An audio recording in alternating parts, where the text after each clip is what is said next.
I'm expanding the Talking Point team. Anybody can apply.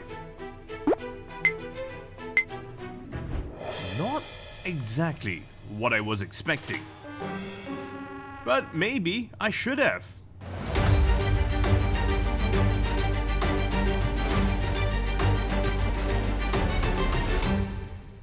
Singapore has the second highest robot density in the world, right behind South Korea. This means that we have roughly 800 robots for every 10,000 workers. Break that down. For every 100 humans, there are about 8 robots. But when I look a little closer, most of these are industrial robots, robotic arms and automated machines working on factory floors.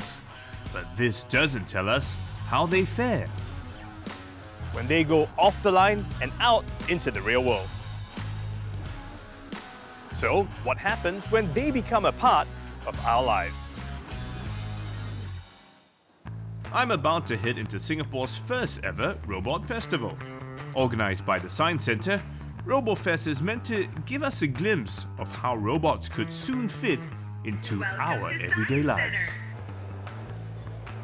Oh God, how do I make it move? Okay.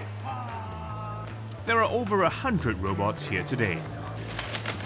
So I have to teach the robot to do the things I want it to do. Yes, Like if I yes. want it to do the laundry, I have Yes. to train it to do that. So hey guys, you won't believe it, but I'm in a boxing ring where not 2 people are about to box, but 2 robots are about to have a go at each other. All right guys, you ready? Let's go! Maybe I should ask her a question. What's your question? Can you tell me a bit about yourself? I'm Amica, designed to interact and explore the fascinating world of human interaction. What about you? I'm Steven. I'm designed to, I don't know, inform and entertain. Are you interested in design, or is it part of your profession? Thanks, Amica. Do you mind just being quiet for 2 minutes, please? Oh, okay. She didn't look too happy about that. Why organize RoboFest now? So there's been a lot of hype around the robots, but really, in real life, robots can do many things, of course, but there are also limitations. So we want to bring this technology to the public to help them understand that robots is not just about entertainment and doing incredible things, but really behind it, there's a lot of science, a lot of engineering, and actually behind every task that we see the robots do is a lot of training. We also have a lot of robots from our local institutions, and it's important for our public to understand that even in Singapore, there's a lot of effort, a lot of work going on in this landscape. Amica is an example of embodied AI, when artificial intelligence and a body meet.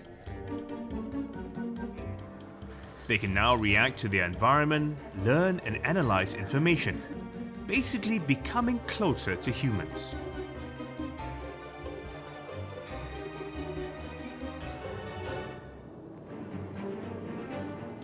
I'm on my way to meet one such award-winning robot.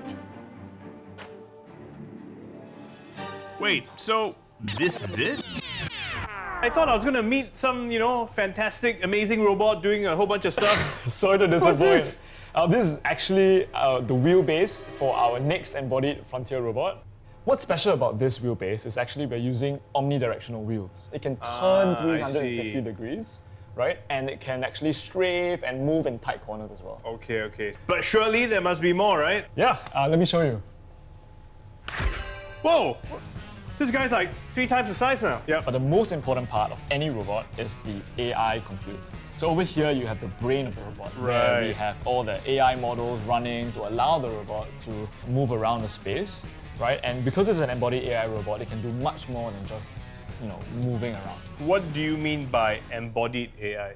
Well, embodied AI means to put a robot with AI into a physical space to give it a body so that it can do more things than, I guess, what a normal robot would do. What we're trying to do is get the robot to really think and Okay. perceive and make decisions a bit like a human. So that it can clean better. So that it can clean better, of course, yes. Yeah. Let me show you. Whoa, this is the final product, I imagine? Yeah, so over here we've traded the body for a full shell. We have two very special parts here. These are the arms of the robot.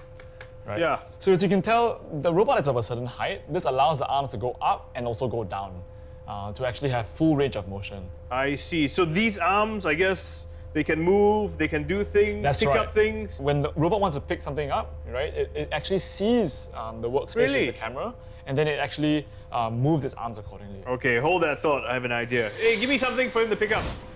Aha, there you go. Wah, pick that up.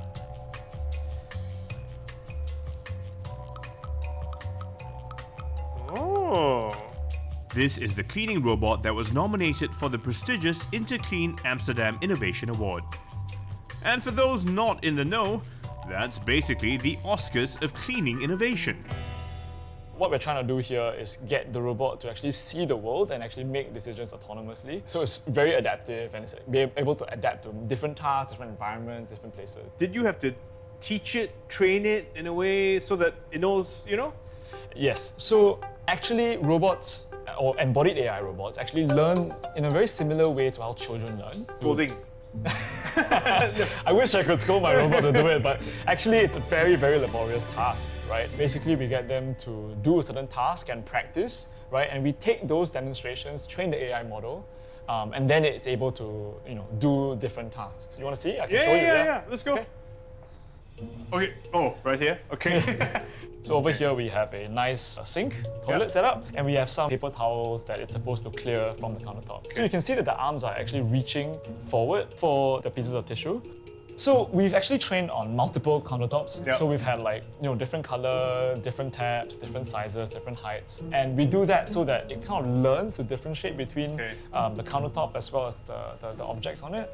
If you notice as well, the arms kind of retreated without actually picking up the soap bottle. Hand soap, yeah. Yeah, the hand soap. And that's because the hand soap, right, is meant to be part of the countertop. The AI understands that, okay, in a commercial toilet, it shouldn't be throwing things away that it's not supposed to throw away. So, is this robot ready for the real world? Is it out there being used already? So right now, the robot that we're working on is still at a prototype stage. We're actually bringing it to production. So that should take about half a year or so. Clever as they are about to become, cleaning up after humans is one thing. Connecting with them is another.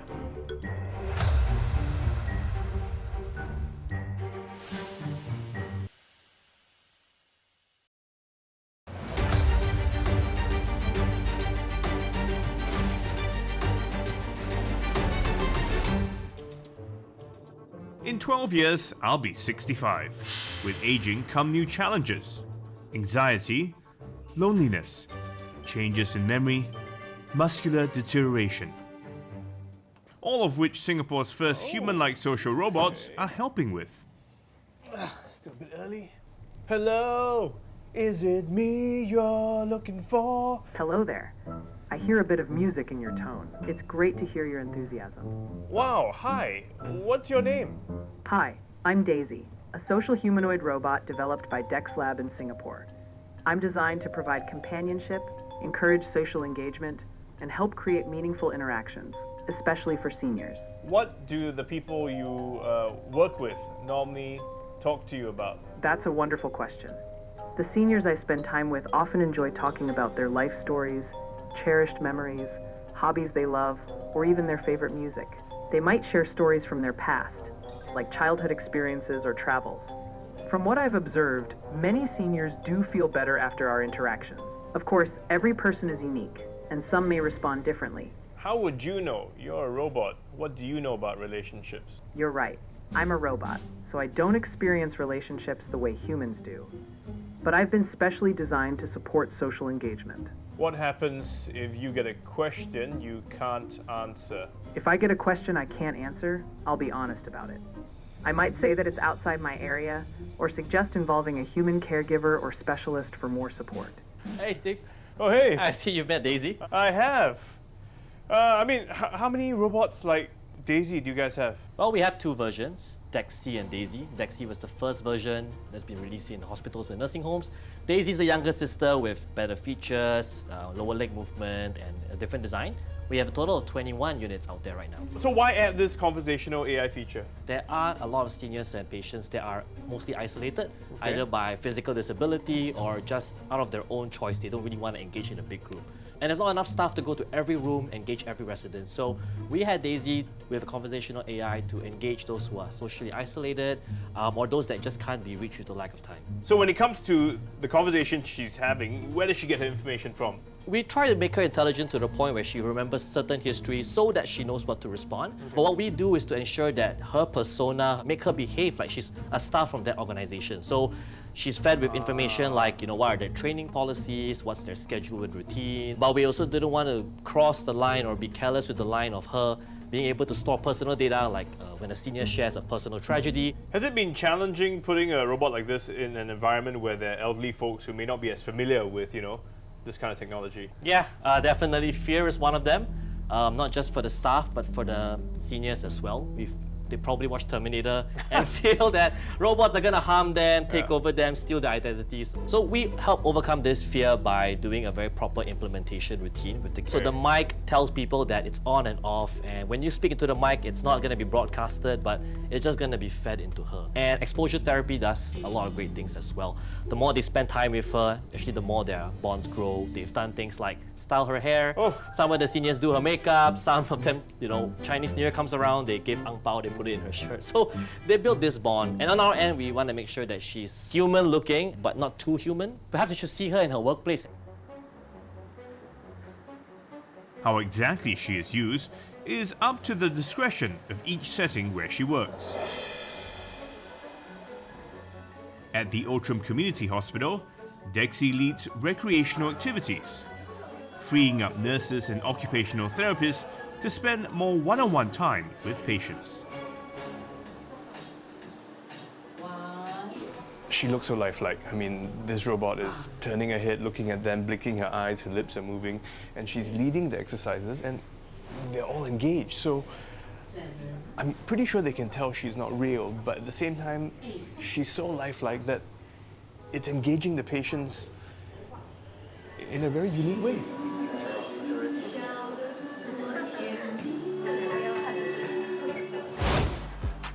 Rising healthcare demands is one of the challenges Singapore is facing. Another is a manpower crunch. And where is this especially pronounced? Construction, with more than 55,000 flats planned from 2025 to 2027. We need all the help we can get. Well, not from me, but from a new worker who is being put to the test. I gotta admit, never been to one of these before, so it's pretty cool. Ooh. To meet our newest member in the team. Okay. So this is our painting robot. So it does basically paint the whole wall of this whole entire unit. Oh, so this guy can paint the entire unit? Correct. We need to move the robot to the unit. Okay. Then after that, we pre-map kind of the whole entire layout. Okay. And then with some clicks of buttons in terms of the coordinates, and then it will start to paint the entire unit. Okay. And then somebody will come and refill it. Correct. So it's still half manual, half autonomous, I guess? Yes, in a way it's more like the robot and human kind of collaborative efforts. Okay, hang on, buddy. So you're confident if I draw on the wall now, the paint job should be good enough? Sure, yeah, okay. go ahead. Okay, man, let's say... let's just draw a... Okay, and I sign my signature. Yay! The painting robot took about 14 minutes to complete this one wall with 2 layers of paint.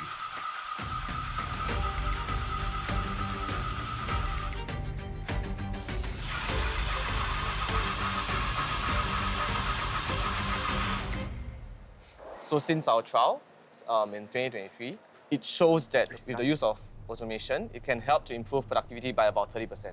Why start with painting robots?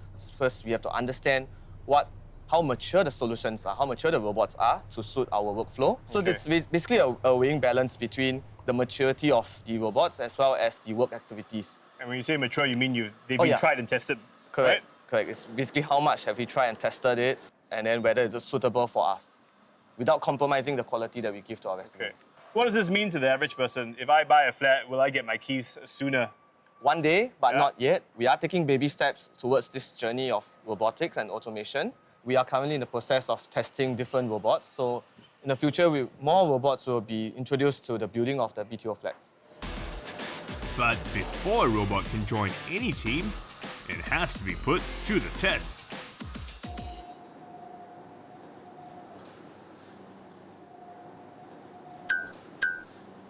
Hello there! What's your name? I'm Dasher, and I'm super excited to chat with you. What is your job? I'm a multi-purpose robot designed to help with time-consuming, repetitive, but important operational tasks. For example, I can patrol parks to spot incidents, like a fallen person, check for overgrown vegetation, and help tow trolleys and equipment when needed.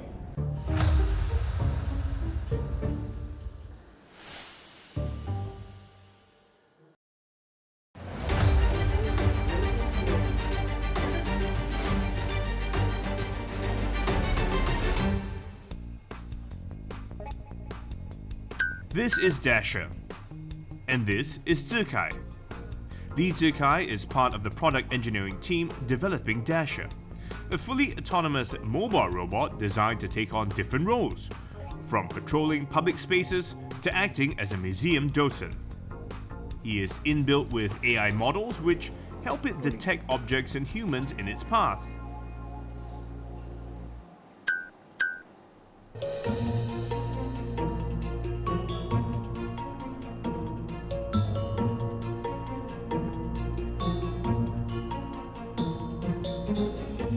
Okay, Zikai, I have attempted to recreate, a typical corridor, something we'll see outside our homes, a bit of laundry, some plants. Just enough for me to walk through. I want to see how Dasher fares. Let's try.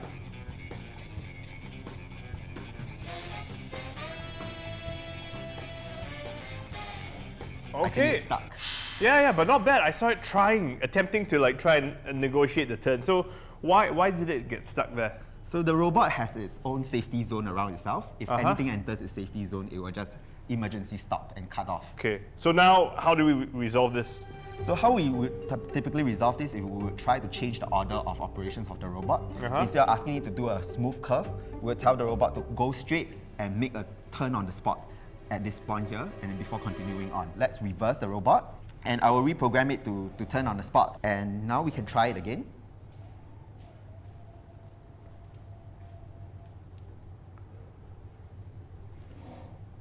Yay! We've been hearing about robots for so many years, and you hear of them being used at different places, there are trials of them, but why are we still testing them? Why haven't they really come to the fore yet? So, in my opinion, there's quite a few obstacles. Robots are only still doing very basic things that they thought are already available, say, 10 years ago.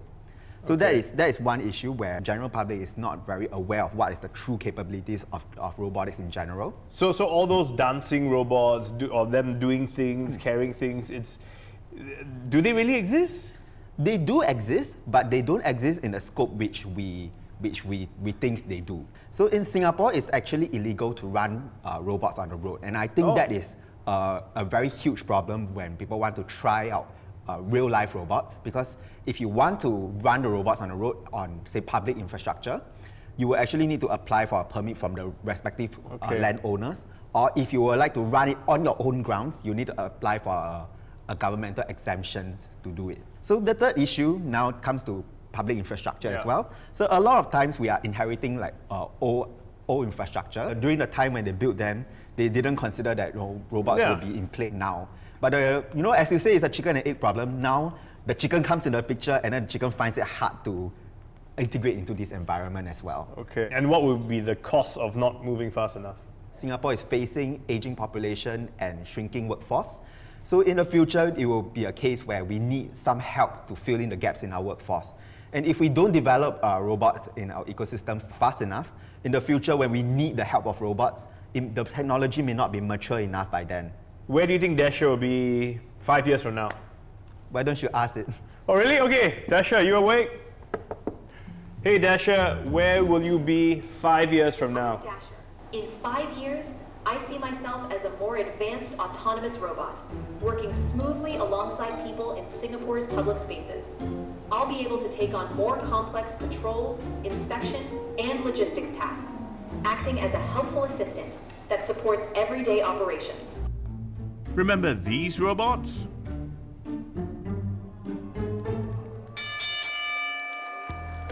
They are the Unitree G1, a popular humanoid robot from Chinese company Unitree Robotics. Around the world, G1s are being used as testing platforms.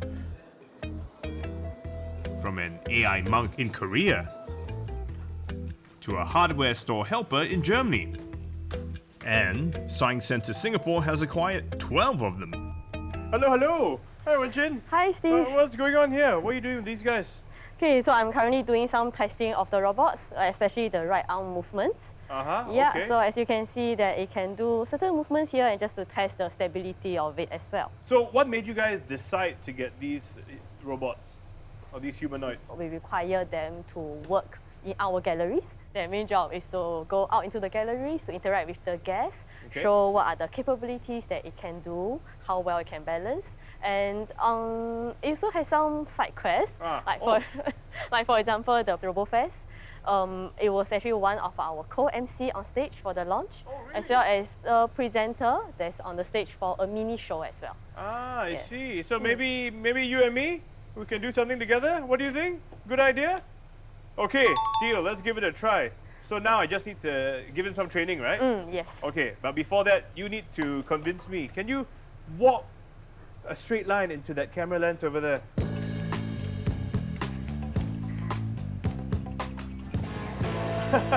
Okay. Rolling on both and clap. So in this episode of Talking Point, I've met all sorts of different kinds of robots. And now, you found your new co-host, me. Okay, well, let's not get ahead of ourselves just yet. Steve, after everything you've seen, do you think robots can really help humans? I think there is definitely potential, but it's going to take a bit of time. And I realize because it's also so complex behind the scenes, and it's really about finding the right robot for the right job. In that case, would you hire me as your new co-host? Oh, okay, you got a point there. But you know what? You already have a job here at the Science Centre, and that's to help everyone understand how people and robots can coexist in the future. Plus, I think you need a bit more work as a co-host, so I think I'm safe for now. For now? Yeah, well, okay, I will keep your resume on file. Maybe